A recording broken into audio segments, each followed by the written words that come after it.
Admiral Voraz stood at the center of the Imperial Fleet Command's bridge, staring at the holographic map hovering above the tactical table.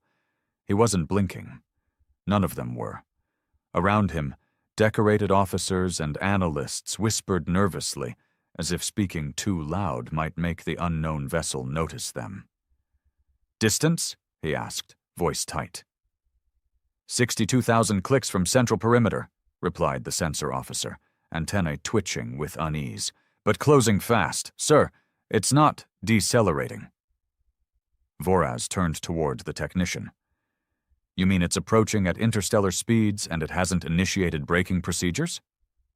No braking, no communication, no signature, no origin marker.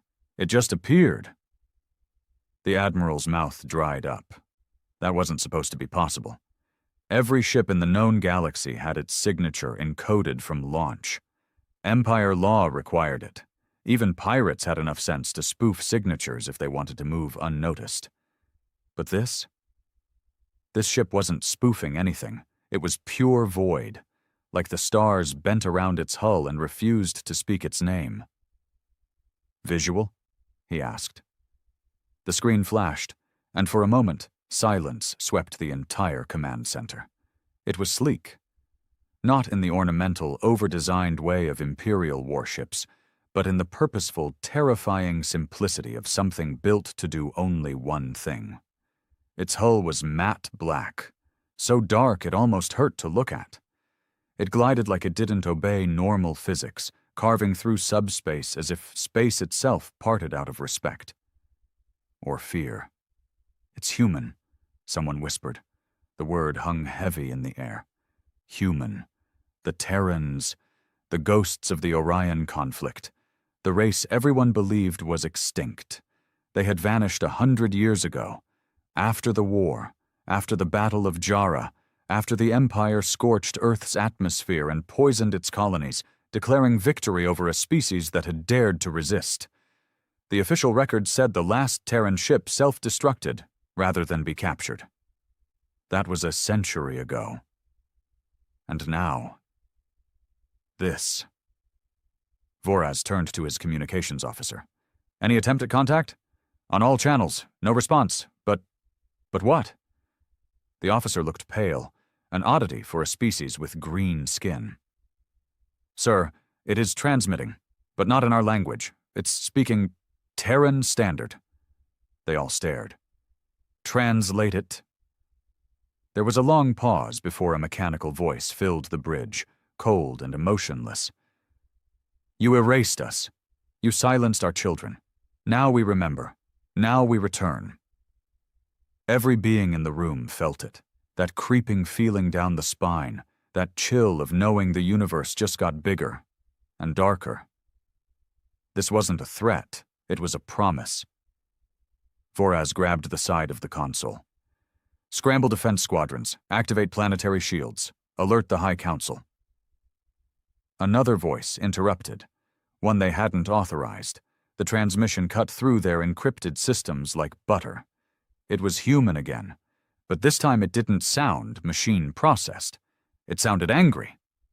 This is the SV Vengeance. No further warnings. Stand down or be dismantled. The communication ended. Silence again. Then the sensor officer croaked, It's speeding up! Panic bloomed. Voraz felt his heart lurch. No ship should be able to accelerate like that. Not at those speeds. Not so close to a major system. But this one was breaking every rule of known space. One of the junior analysts screamed, It just bypassed our perimeter cannons. Sir, they didn't even fire. The AI is refusing to target it. What? They say it's not a recognized enemy. They say the ship doesn't exist. They can't lock onto it. The Admiral stared at the screen. The ghost ship was now just one jump away from Corvallis Prime, the Empire's capital planet. He leaned forward, the weight of realization crashing down.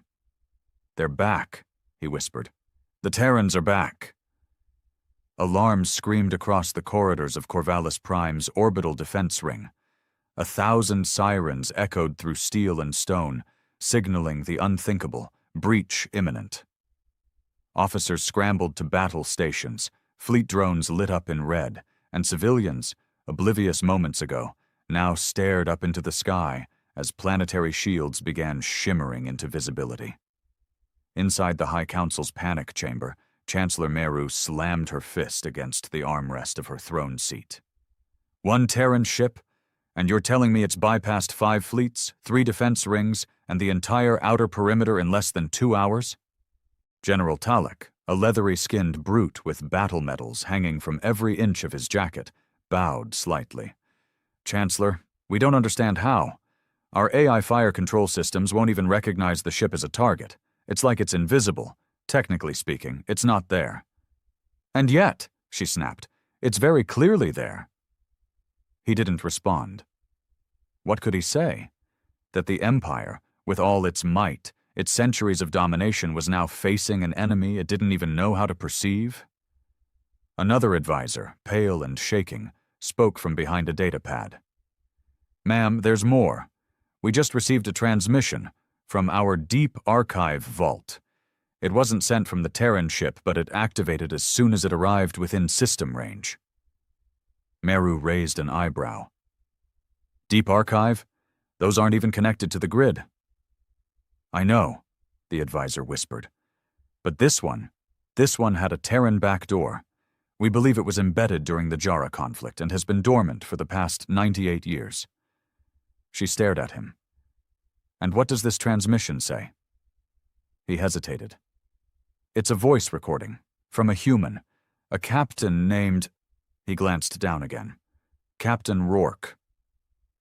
The room went still. Chancellor Meru sat back, stunned. That name was infamous. A war criminal in the Empire's records. A human naval commander who'd orchestrated multiple strikes against Imperial outposts during the war. They had officially declared him dead after Jara, another ghost. "Play it," she demanded. The room filled with static, and then a deep voice, human, calm and slow. "To the Empire, you taught us that mercy was weakness. You taught us that silence meant safety. You burned our skies, buried our cities. We are what you made us." A pause. "This message is for the one who pressed the button. Chancellor Meru of the Valis Ascendancy. We remember your face." Everyone turned to her. The Chancellor's mouth trembled just for a second. She had been a junior officer then, back when she authorized the release of the final Radiance bomb on Earth's upper hemisphere. She told herself it was the only option, that the Terrans would have wiped them out if they hadn't struck first. "I was following orders," she muttered. General Talek looked at her. "He doesn't care." Suddenly, all system lights blinked red. A voice, a different one, mechanical and cold, spoke over their comm systems. "Core defense grid compromised, Sector 0 breached, outer shields down, unauthorized landing detected on upper spire deck." Talek barked. "What? How?" Another officer burst in, panting. "Ma'am, something is on the planet. The Terran ship deployed something. A small object. It descended fast, straight through the atmosphere, and it didn't trigger any alarms. We didn't even see it." "Where is it now?" "Upper spire. It's walking." "Walking?" Meru echoed. It's not organic, Chancellor. It's a machine. Or a suit. Some kind of Terran drop unit, fully autonomous. It looks old, but it's slicing through Imperial Guard like nothing." They pulled up live footage from the security feeds. At first, all they saw was a blur. Then it resolved. A black figure, humanoid in form but standing nearly 9 feet tall, its armor jagged and burned. It moved with terrifying purpose, and everywhere it went, the feed cut out seconds after. On its chest, 2 white letters still glowed faintly through the scars. SV. "The ship's name," Meru whispered. "SV Vengeance." Then the figure paused in the corridor and looked straight into the nearest security camera. A voice came through again. Different this time. Less broadcast, more direct. "Chancellor Meru, you buried my family. I came to return the favor. And then the feed died. For the first time in 50 years, the Empire realized what fear really felt like. The emergency lights bathed the corridor in a deep red glow, pulsing like a slow heartbeat.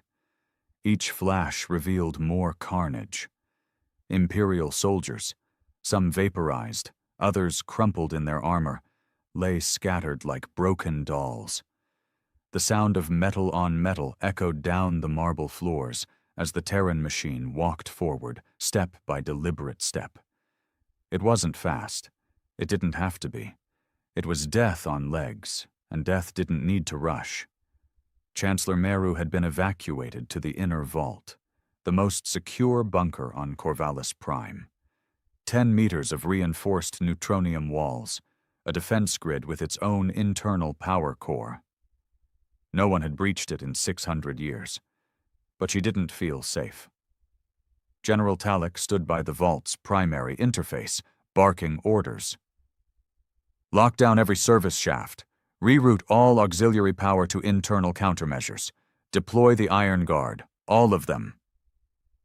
An aide stammered, Sir, the Iron Guard hasn't been fully activated and— I don't care! Wake them up! Talek's voice cracked as he slammed his fist against the control console. Sweat dripped from his temples, and even his hardened features couldn't hide the terror eating at him. He had seen war. He'd led the bombardment of 9 rebel planets. He'd broken sieges, crushed uprisings, vaporized entire species into footnotes. But this was different. The footage they'd seen, what little was left, showed that nothing slowed the Terran unit. It ignored blaster fire, walked through force fields, melted titanium with its bare hands. Where's the vengeance now? Meru asked from behind him. Talek didn't answer right away. He stared at the datapad, waiting for an update. Finally, a new map loaded. The red blip was inside the palace perimeter. 2 floors below us, he said quietly. The Chancellor swallowed hard. It's hunting me, isn't it? Talek looked at her, expression unreadable. It's not just here for revenge. It's making a statement. To who? To everyone, he muttered. To the galaxy. A shrill alarm sounded, then a voice, robotic but panicked. An artificial system they all trusted, spoke in broken cadence. Unauthorized presence. Detected. Upper vault security breached. Threat level maximum. Life expectancy. Severely limited. The Iron Guard had assembled outside the vault entrance. 12 towering machines, each forged in the darkest military labs of the Empire. They had no hearts, no minds, only kill protocols. They'd been created for war, to level cities when diplomacy failed. Each one cost more than a destroyer-class starship. They were the Empire's last resort. And they were all pointed at the corridor where the Terran intruder would soon arrive.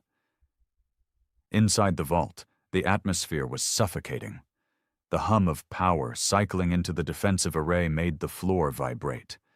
Meru stared at the door, arms trembling. How is this even happening? She whispered. They're supposed to be extinct. They adapted, Talek said. They always do. You remember what we said back then? The old saying during the war? Meru nodded slowly. Terrans break, but first they learn how to break you. Suddenly the lights outside went out, not dimmed, not flickered. They died, complete darkness. And then, the faint distant sound of metal boots on stone. Clink, clink, clink. One Iron Guard opened fire early, sensing movement. Plasma bolts ripped down the corridor, then something flew back in response. Fast, sharp. It was the Iron Guard's head. The other 11 opened fire immediately. Their combined energy output could cut through a moon's crust. Then silence. No screams, no sounds of battle, just silence. Seconds ticked by. Then came a sound, something dragging. One of the guards, the last one, was pulled into view, its frame crushed inward like an imploded canister. Something had torn through its armor like paper. Its glowing red eye flickered once, then died. A voice came next, calm, cold, human. You built gods. We built the god killers. The vault door shuddered. Meru stepped back instinctively. It can't get through. That door's impenetrable. Talek didn't reply. The door bent inward with a metallic groan. Not cut, not bypassed. Bent, like something on the other side was pressing with enormous force. Another push. The wall cracked. Dust fell from the ceiling. Screams echoed through the comms from distant floors. Guards abandoning posts. Officers begging for evacuation shuttles. Then, suddenly, the bending stopped. A new voice came through. Not over speakers. It was in her ear, her implant, the one only the High Command could access. You killed our world. Now we'll show you what a dead world can do. And then the palace AI lit up with an override command. SV Vengeance has initiated planetary blackout protocol. All power across Corvallis Prime began to die. Shields, weapons, communications, and up in orbit a second Terran ship decloaked. Above Corvallis Prime, space warped. For a few long, silent seconds, it looked like a tear in reality. Stars bending around the disturbance, light itself hesitating before touching it. Then the cloak fell, and the second Terran vessel emerged in full view. If the SV Vengeance was sleek and terrifying in its simplicity, this one was worse. It was jagged, scarred, almost stitched together like something rebuilt in desperation. Its hull bore no insignia, no name, just a long line of symbols scorched into the side like tally marks, hundreds of them, maybe thousands.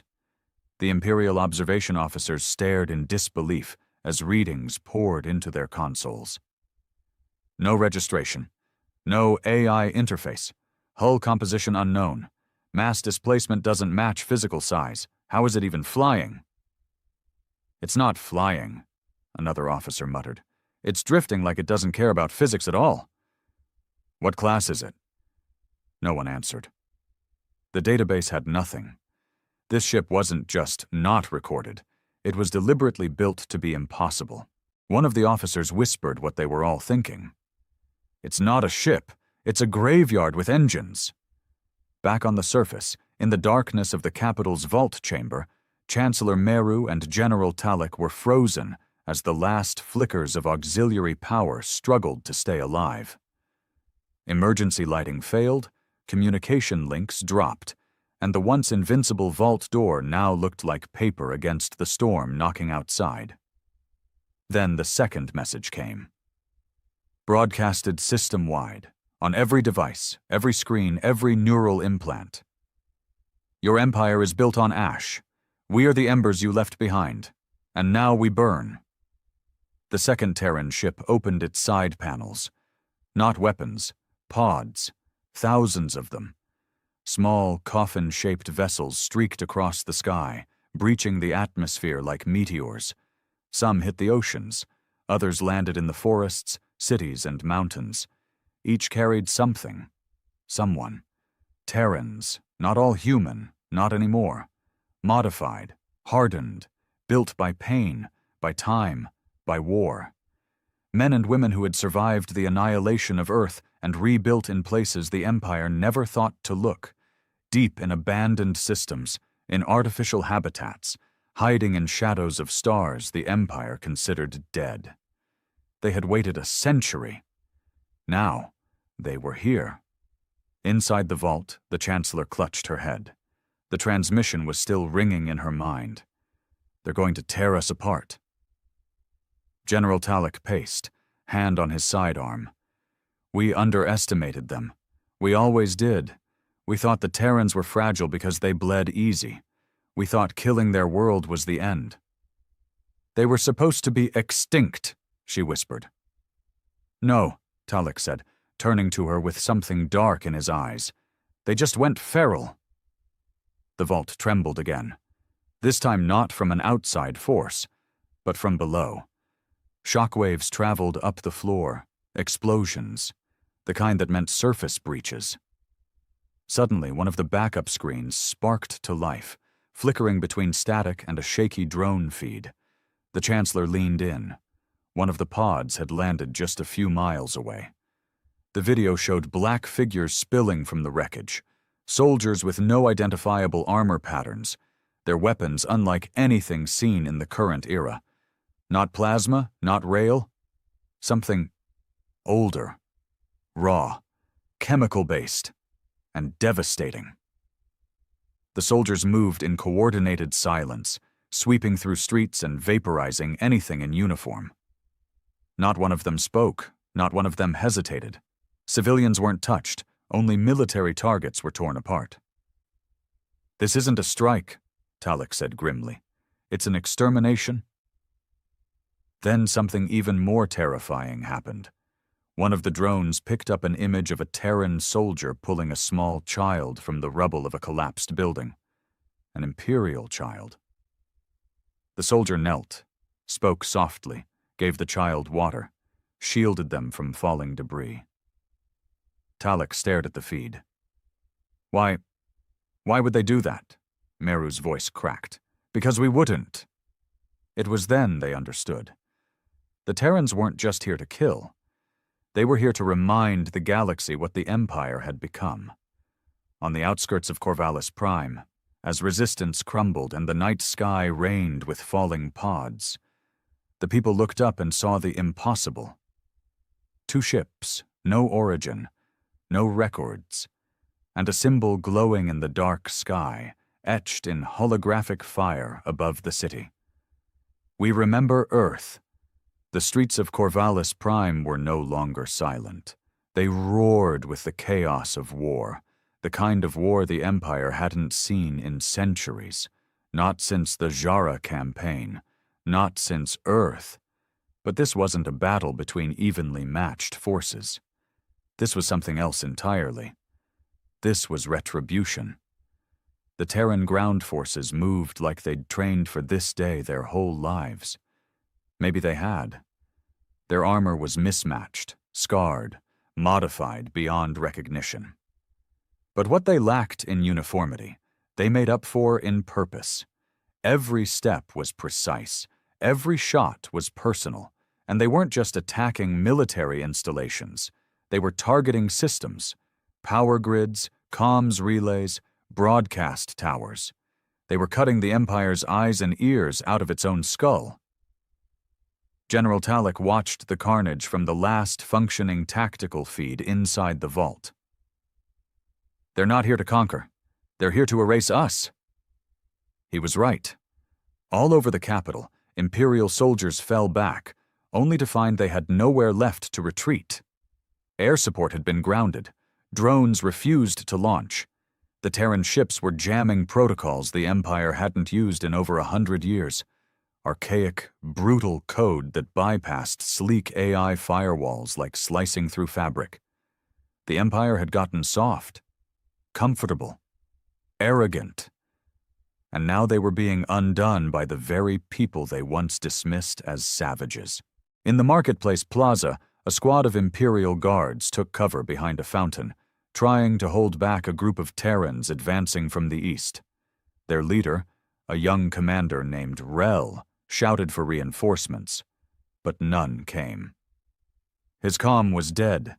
His HUD kept flashing an error. The Terrans didn't speak. They didn't bark orders. They just moved, weaving through debris, firing only when needed, conserving energy like they'd done this 1,000 times before.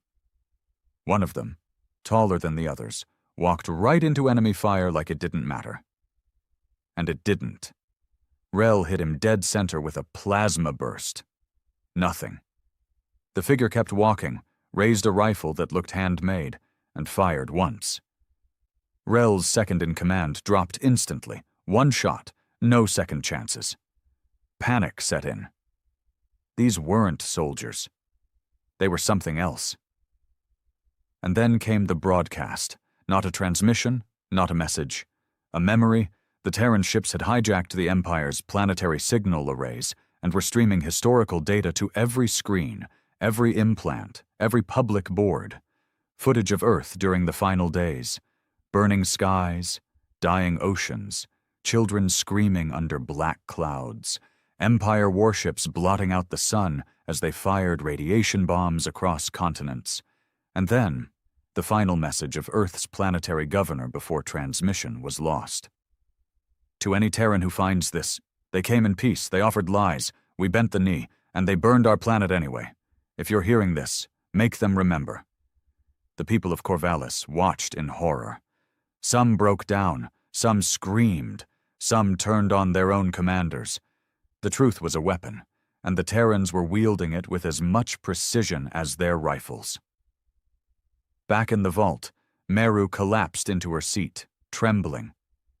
They're not just fighting us, they're shattering our history, our story, everything we built on their ashes.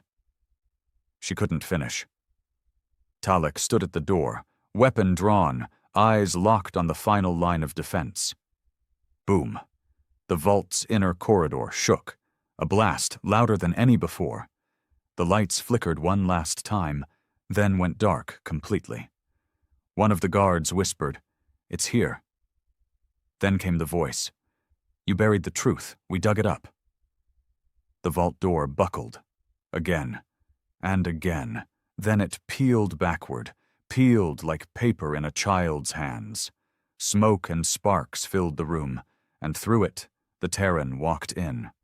9 feet tall, black armor burned and scorched, a weapon in one hand, a banner in the other.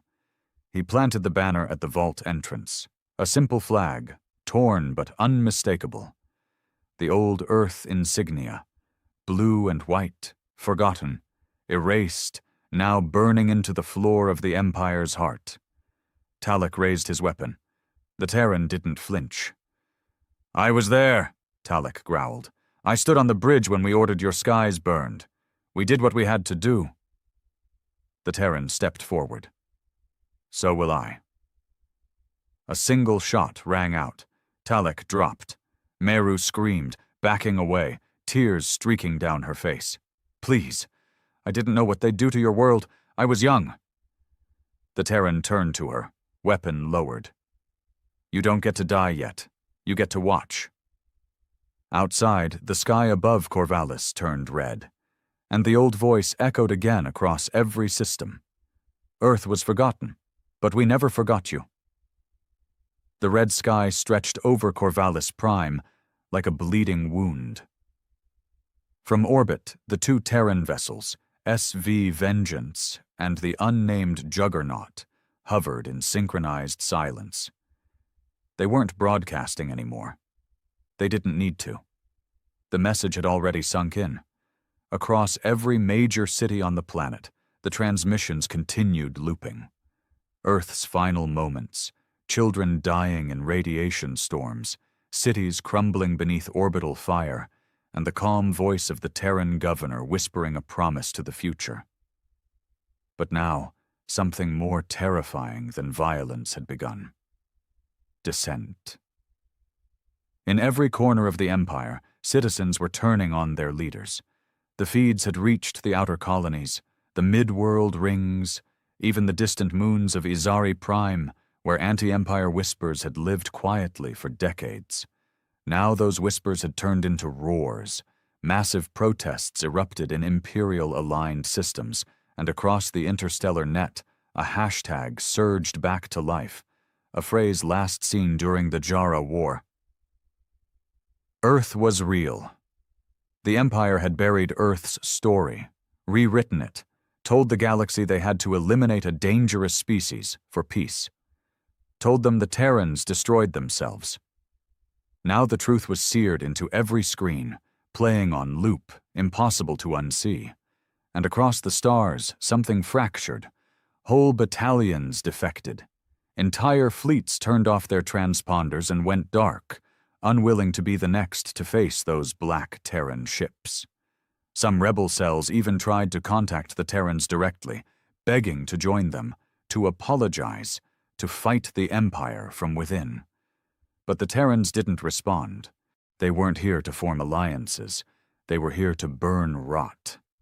Inside the ruined capital of Corvallis Prime, Chancellor Meru was marched through the hallways of her own palace by a Terran escort. 2 of them flanked her, 1 male, 1 female, their faces hidden, but their silence screamed louder than anything. Her hands were bound, her face bruised, and everywhere she looked, she saw the consequences of her past. Scorch marks on walls, corpses of guards she'd trained, her marble statues shattered on the floor. The male Terran finally spoke as they entered what had once been the throne chamber. "You watched Earth die from this room, didn't you?" She said nothing. The Terran turned, grabbing her by the collar, lifting her off her feet like she weighed nothing. His visor reflected her terrified face. "We remember. Every second. Every scream. You counted our deaths in your reports like they were data." He dropped her. She hit the floor, coughing, gasping. "Why not kill me?" she croaked. "You've already taken the planet." The female Terran stepped forward, calm, voice flat. "You don't understand. We didn't come here to take your planet." She raised a small device and pressed it. A holographic projection flared to life above them, images of the outer colonies, the border worlds, the forgotten systems the Empire had drained and abandoned. And then, flickering between them, uprisings, real-time footage, cities turning on local governors, imperial buildings set ablaze, soldiers tearing off uniforms, banners falling. Meru's eyes widened. "What have you done?" The female Terran leaned in, her voice cold and steady. "We turned your truth against you. We didn't come to conquer. We came to infect." She turned toward the projection and pressed a second button. Now the screen showed an entirely different kind of horror. Terran colonies. Dozens. Hundreds. Hidden. Buried. Functional. They weren't extinct. They'd thrived. Built civilizations on asteroids. Harnessed energy from dead stars. Mastered technology that bent the laws of physics. They hadn't just survived. They'd evolved. "You thought you ended us," the male Terran said, voice thick with rage barely contained. "All you did was push us underground long enough to become your reckoning." Then the doors of the throne room swung open, and the first wave of civilians entered. Corvallis Prime citizens, journalists, diplomats, refugees, all of them escorted by Terrans, not prisoners, witnesses. Meru tried to rise. "What is this?" The female Terran didn't look at her. "This is where your empire ends." The throne, her throne, was pulled from its foundation and shattered in front of everyone. A new seat was placed in its place. Smaller, simpler, no gold, no jewels, just metal, scorched and sharp. One of the Terrans sat down, not as ruler, as a reminder. Across the galaxy people watched, not just the fall of a capital, but the rise of a reckoning, and above it all, one final message from the SV Vengeance. You erased Earth. But Earth was never a place. Earth was a people, and we are everywhere now. The news of Corvallis Prime's fall spread faster than light. Not because of official broadcasts. The Empire's network had collapsed hours ago, but because the Terrans had seen to it that everyone saw it.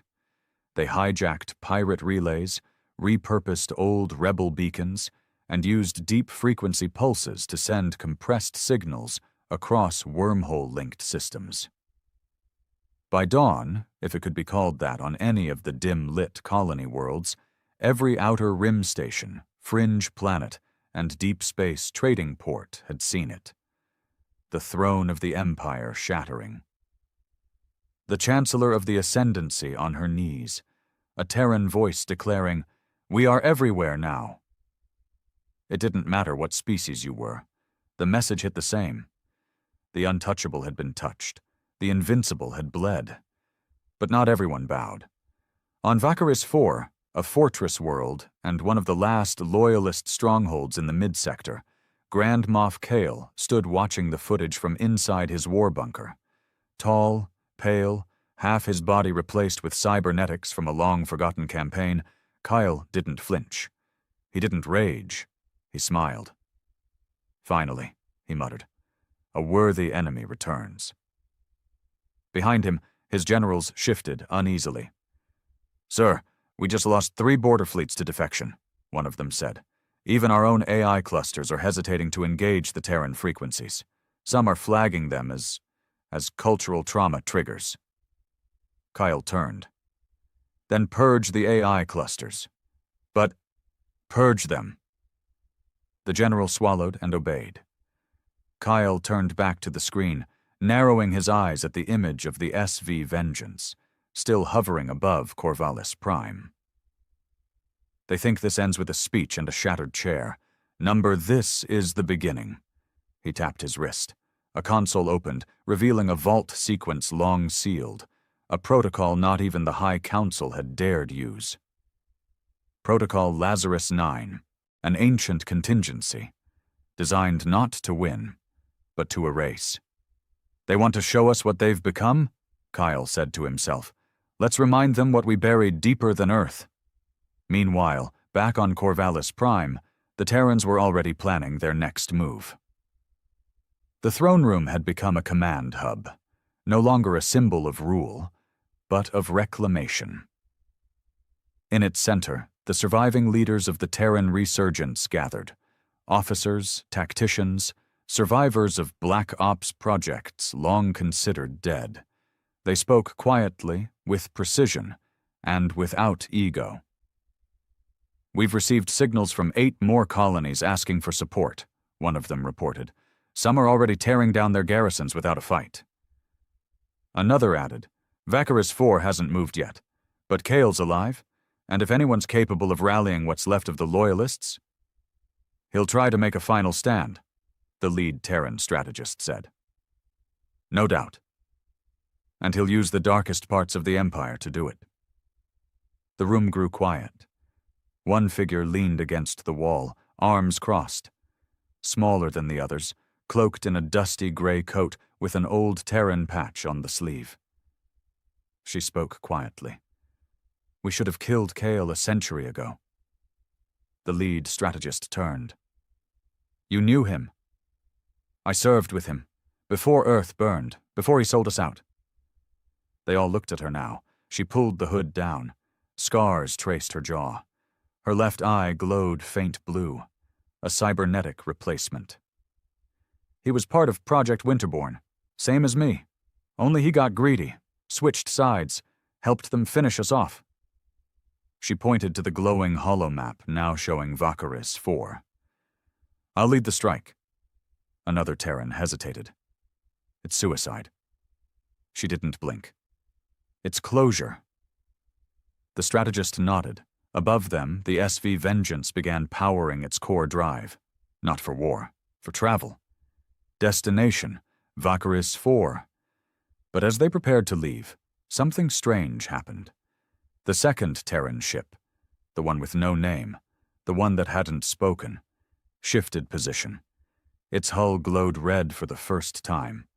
And from it, another transmission flared. Not to Corvallis, not to the Terrans, but to Kale.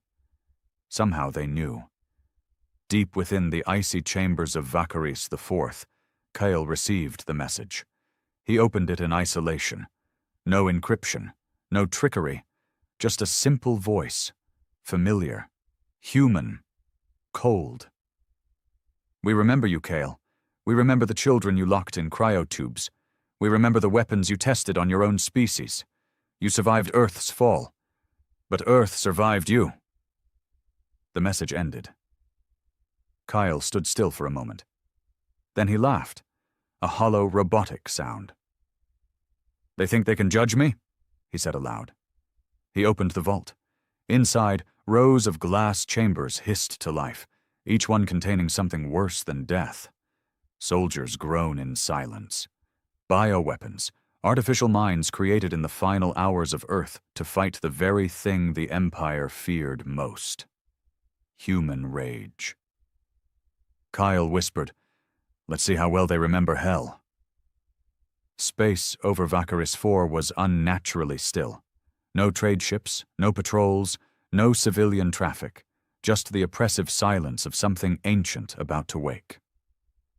From orbit, the SV Vengeance drifted into low position, shadowing the icy mountain range that crowned the planet's northern hemisphere.